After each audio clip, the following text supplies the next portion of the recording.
Welcome everybody.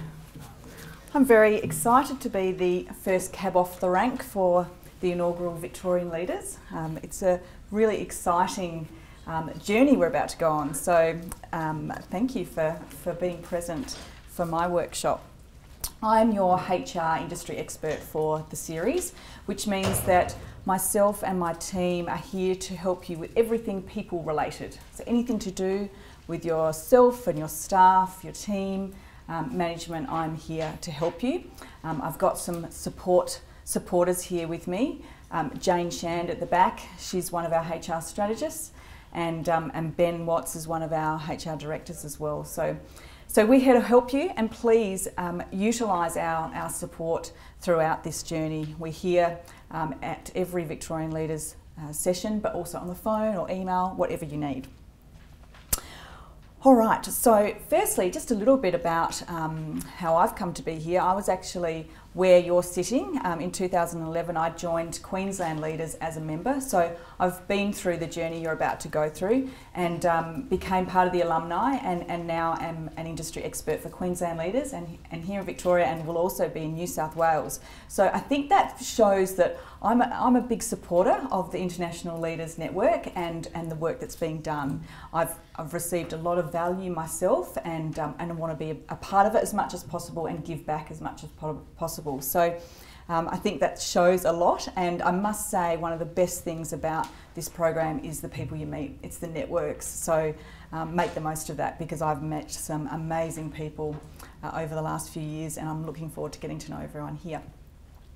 All right, so I want to get started, so I want to try out this interact thing because it's pretty cool. So I want to start by understanding how many employees everyone has in the room. So what do I do now?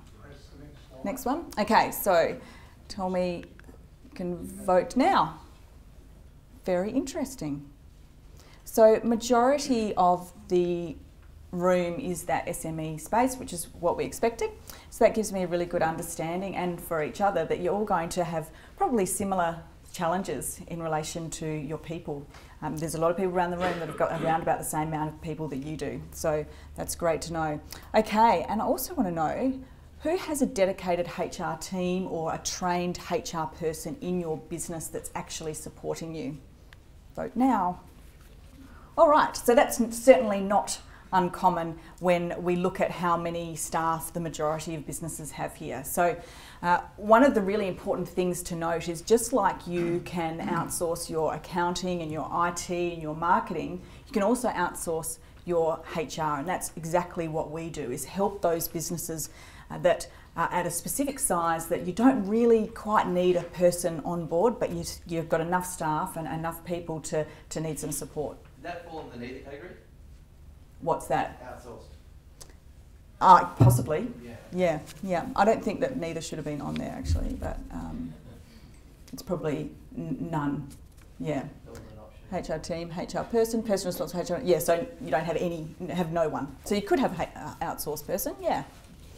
But I'm seeing that more as you don't have anyone that you're utilising at the moment in HR in your business.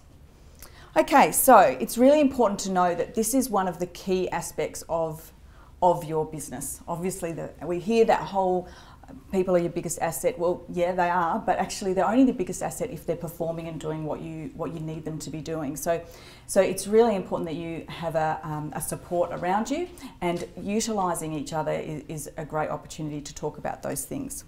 So today I just wanted to give you a little bit of an understanding of what we cover, because HR is extremely broad and there is so much information and so much detail around the people side of your business. So that when we look at HR, there's 4 core streams that we look at. We've got our compliance part, and that's all things that I consider to be legislation based. So if you think about employment contracts, awards, policies, terminations, redundancies, performance management, all of those things that could be a bit prickly, that's what sort of sits under that compliance space, and something that you all need to be on top of and be aware of. We then have HR management and we look at that as your framework. So things like performance reviews, inductions, salary review processes, probation, all of those systems and foundations that support you to drive people performance within your business. Then we get to the sort of quite fun stuff, the performance side. This is where we talk about culture and engagement and succession planning and bringing our leaders up, reward and recognition programs, incentivising. There's stuff where we can have quite a lot of fun. That culture word is a real buzzword and there's good reason for it. It's really, really important in high performing businesses. So that sits in that space. And then we have recruitment, which most of you are probably aware of. But one of the things that's really important to think about with recruitment these days is not so much we need to make sure we're getting the right people, but how do we find people these days? We have this amazing opportunity now being so connected, having an economy that's in a connection economy. And so we can access people all over the globe really easily. And how are you doing that? Are you making the most of that? How are you finding those fabulous people that are out there that are just right for you and bringing them into your business? So that's what we want to think about with recruitment, not just get someone and get them on board as quickly as we possibly can. So as you can see, it's really, really broad and there's so much to cover. So I'm lucky enough to be doing another session with you in April. So what I'm going to do today is take a little bit more of a holistic approach, and I think this is quite appropriate considering we're right at the beginning of the Victorian Leaders journey. So I want to get you to start thinking about the things that you need to be really clear on before you're going to have a huge success with people performance and developing HR strategic plans and making them actually give you a return in your business. So today I'm going to share with you my 3 key things that I think you need to bed down and really be clear on before we go any further. So that's what I'm going to focus on today, because in my view as a business owner, my ultimate aim is to have my employees treating my business like it's their own. That's what I focus on. And I'm very proud to say that I can say that I've pretty much achieved that in my business. And it doesn't come easy and there's a lot of work that's involved, but you can absolutely do that. So that's how I want you to start thinking about your HR. Yes, you need to do your compliance, but let's look at how do we get these people treating it like it's your own, or your teams, if you're a manager, your team's working as if they are in management too. All right, ready to get started? Yes, I need the clicker. Okay, so the first thing that I want to talk about, I think, is going to be reiterated by a number of industry experts over the coming weeks, coming months. And this is about really understanding your purpose, why you're here. Because this very important question will help you make decisions in all areas of your business. But in relation to the area that I specialise in, having a purpose and knowing what it is clearly can drive your performance, drive the performance of your people and increase the overall success of your business really dramatically. So it's really important and critical to understand this, and basically how I break this down is into 3 very, very common words, which are vision, mission and values. So when I talk about vision, mission and values, I'm not talking about sparkly words on shiny paper stuck up in your reception. I'm not talking about that. I'm talking about the depth behind that. I'm talking about clearly understanding why you're doing what you're doing, what it actually means, how you do it, and that it actually becomes a guide for you to run your business and a guide for your people to do their job. So often we see these fabulous vision, mission, values, but they actually do nothing. They're there for the website or the reception. I'm talking about this being one of the most important tools in your business owner or management toolkit. So I want to ask you the question, who has a very clear vision, mission and values implemented into their business? And for those of you who aren't the business owner, have a clear understanding of this. Vote now. Yes, okay, sort of. Great, okay. So now I'm going to ask you another important question. So if I was to go into your workplace right now and I went up to any employee and I said to them, tell me where this business is going. Where is the destination? What is this about? What's the meaning to your work? And what are your values? And how do you use them on a daily basis to help you? Would they be able to have that conversation with me and answer that question? So do your employees really know what they are, your vision, mission, values? And do they use them to help them their performance? Go. Okay. So we're more on the no and the sort of, which is not uncommon.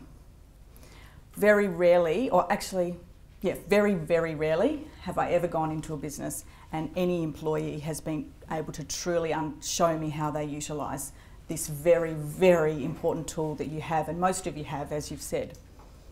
So I'm going to take you through a little bit around how these can be used and why it's important.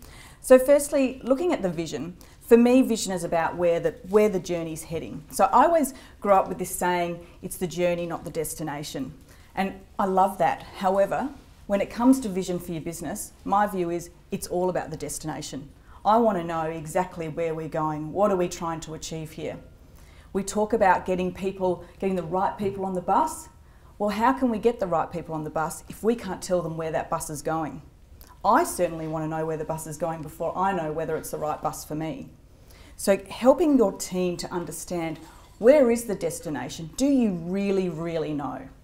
So this is an example of the Wattsnext vision. And this is really all about changing the way businesses utilise HR. We're about disruption. We want to change. We want to get out there and disrupt. It's very, very clear to our employees and our team what we're trying to do. So then we have our mission, which is really our purpose. Why are we doing the work that we do? So it's not what you're doing, why are you doing it? What are you ultimately trying to create? We really want our employees to feel what they're about. So I'll give you an example. You may think that we come into your workplace and terminate an employee or create an employment contract or conduct a performance review. But ultimately what we're trying to do is create great workplaces. And the reason for that is because we truly believe that if someone goes to work and it's a great place to work, when they leave that workplace, they come home and they're nicer to be around. They're happier, they're nicer to their partner, they're likely to get more involved with their kids, more involved with the community. The more they do, the more impact they have on the world. So I believe that if we create great workplaces, we can actually have an impact on the world. And I'll tell you, I tell that story all the time, whether it be to my team, in presentations, to our clients, and every time I talk about our mission, I get goosebumps. Every time. Because I truly believe it. And I know that when we go to do the ugly parts of our work, or the monotonous parts, or the difficult parts, we're doing this great thing. So what I ask you is, do you feel that way about your mission? And most importantly, do your team feel that way about your mission? Do they really understand what they're doing? Does the receptionist think that their job is answering the phone? Or does the receptionist think they're making great workplaces? So then we have our values. So values I consider to be the guidelines, the behaviours. Now what I find with behaviours and with values that are created, lots of businesses create these because they're great words and they want to live by those words, and that's fabulous. But do those words, do those behaviours help you to achieve your actual vision and mission? Because the values are there because they're guiding behaviours to achieve the vision and mission. So innovation is a great value, but if there is no need for innovation for you to achieve, in your business for you to achieve your goal, why is it a value? Yes, you can think that way, but it's not necessary. What we want values to do is to help us make decisions, help us guide us as we go through our journey. So for us, the value of letting our creative juices flow, that's an innovation value. But the reason for it is that we want to disrupt an industry. There is no way we can achieve our vision if we don't let our creative juices flow. We must have that value there, because if we don't have that value there, we will not achieve our vision. So making sure that you're your values that you've created are actually a tool for you. They're actually doing something in your business, so that when a situation or issue comes up, you can go to your values and go, you know what?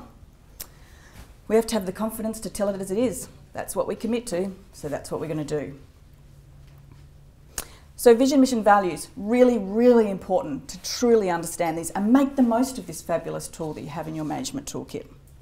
So the second one is knowing your roles and the roles of your team. Now, a key activity of HR is organisational structures and role descriptions. Creating clear expectations, clarity on roles. This is absolutely imperative for a team to perform at the level that's required. But what we find is that firstly we have the manager or the owner that don't really get what they should be doing. And what we find is that when we look at role descriptions, they're usually completely pointless and adding no value whatsoever. Role descriptions are usually given to someone when they start, and that's all. And again, role descriptions are a fabulous tool to help you guide and make decisions on your business. So how I like to look at this component is to consider the 3 big rocks of your role. So if you were to look at your role, what are your 3 big rocks? Where should you be spending 75% of your time? Do you know? Can you clearly define that? Because if you can clearly define that and then you're not spending 75% of your time on those 3 big rocks, there's something wrong. You're either doing something you shouldn't be doing, or you haven't got the people in your business that you need, you haven't got the skills in your business that you need, or perhaps you should be in a different role. But gaining clarity on this is really important. So to give you an example, Managing Director, 3 big rocks: staff, leadership and development, business strategy and business development. That's an example. Whenever I step out of any of those 3 big rocks and I'm spending more time doing something else, it's a really good red flag for me that there's an issue. Is there an issue with me? Or is there an issue with perhaps the structure or the issue with my staff at the time? Now, once you've defined this, it's really important to then define this for your team. So whenever I create organisational structures for any business, the first thing I do is put all the positions on the whiteboard and put the 3 big rocks against every position. And what we often find is that we have roles made up of rocks that don't really sit well together. So if you think about your profiling, if you've got a role that's made up of 2 conflicting rocks or rocks that are conflicting in relation to the profile, you're going to fail in some capacity in your job. So we want to make sure that we're not structuring roles in a way that someone's going to fail in some capacity. So looking at your 3 big rocks and understanding that is a really important part of you being clear on what your role is, but also ensuring that you're getting the most effective, efficient performance out of your team. I'm scared of that bell, so I'm very aware of the time. Okay.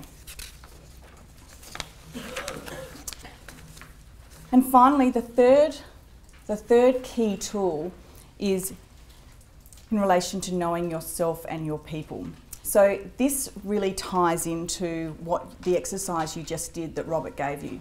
So that was a really a great, quick, easy profiling tool to do. Obviously, it's one that you can just fill in a couple of things, so there's not an enormous amount of depth to it, but it certainly tells you a little bit about yourself. I strongly recommend that everybody has a deep understanding of their profile. Really deep. So taking that to the next level and really understanding what it means to be the style that you are. What does that mean for how you perform, how you work, how you interact, the culture in your team or your business? What is your style doing for the overall performance? This awareness is absolutely crucial, and anyone in a senior position should have an absolute clarity around their style and what that means for strengths and weaknesses, development areas, and how you communicate. I find that understanding yourself and then understanding the people around you is probably one of the most used bits of knowledge that I have in my head. in relation to the work that I do. So every day I would use my knowledge of my style and the style of the team around me and the style of my clients and the people that I'm interacting with. I would use that knowledge every single day. It's so, so powerful to have this under your belt. So if you haven't done this sort of thing before, I really recommend looking into it further because it is extremely valuable. I'll give you a little example. So we had a situation with an employee who was driving the manager nuts, wasn't performing and was being generally annoying, and was getting to a point where they were heading down a performance management road. And what the manager did was, before actioning anything too serious, pulled out her profile and had a really good look at what style she is, what her communication style is, and most importantly, what she needs from a manager. And what the manager realised is that their style was completely opposite, and they were doing all the opposite things that this employee needed to perform. So the manager made the decision that they would alter their management style and communication style to suit this employee.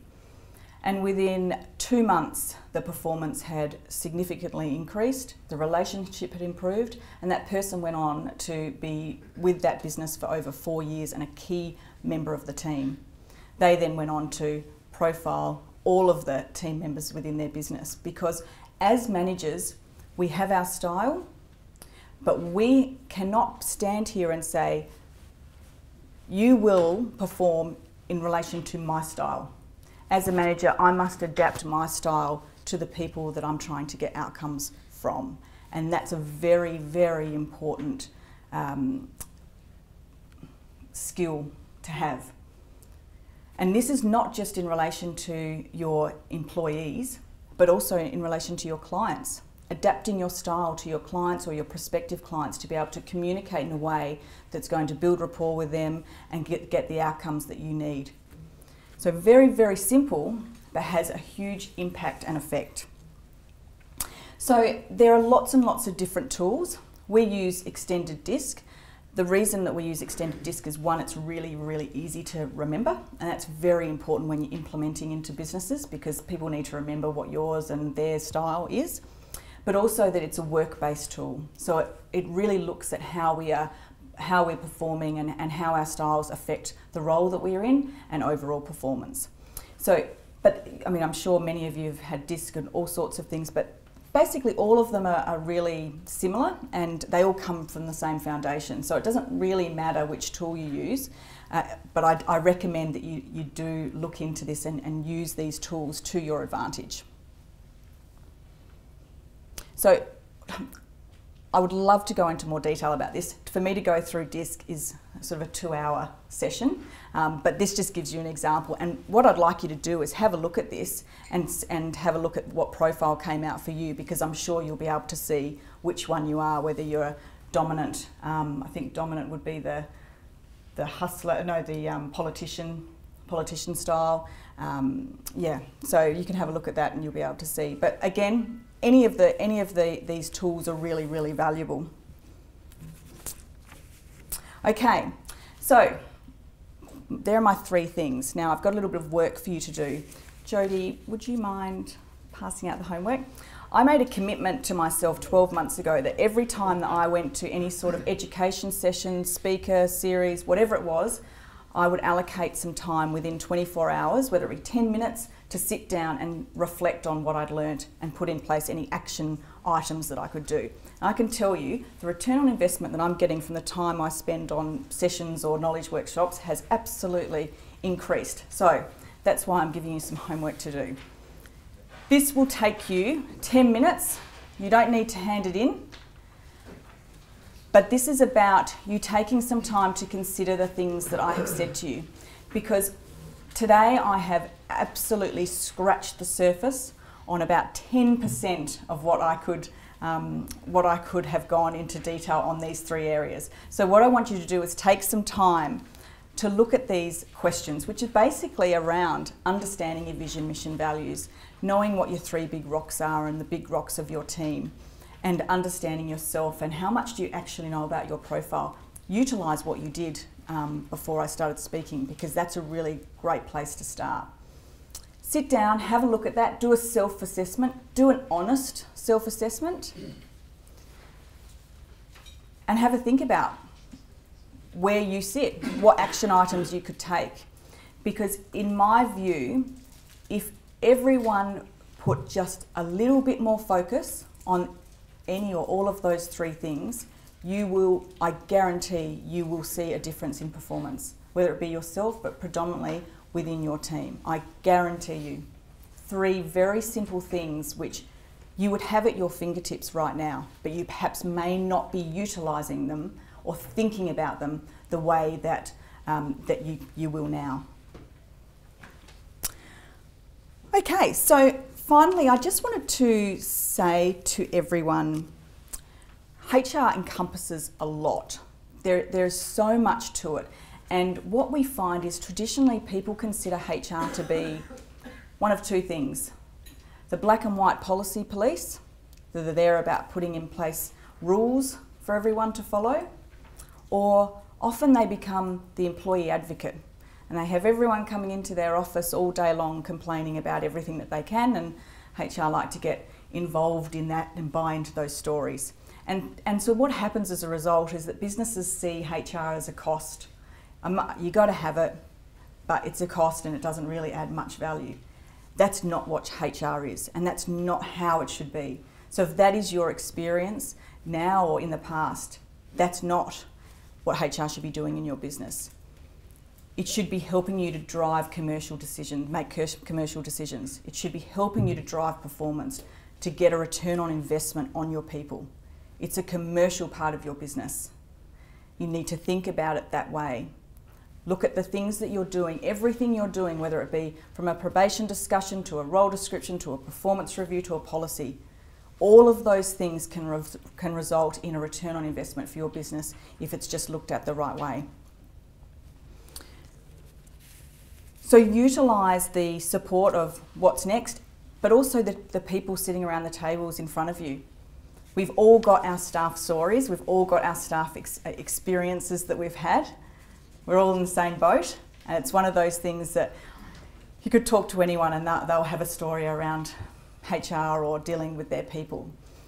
We're here, as I said, to support you as much as we can, answer any questions and provide any advice or guidance. And you know, I really am looking forward to supporting you in that. But before you start and before you go any further, please take some time to consider what your vision, mission, values are, because your other industry experts will be asking you about that. They'll want to know where you're going, why you're doing what you're doing. Understand what your role is. The other industry experts are going to want to know that too. And you're going to get more out of your relationships here and more out of the relationships with your people if you know your style and their style too.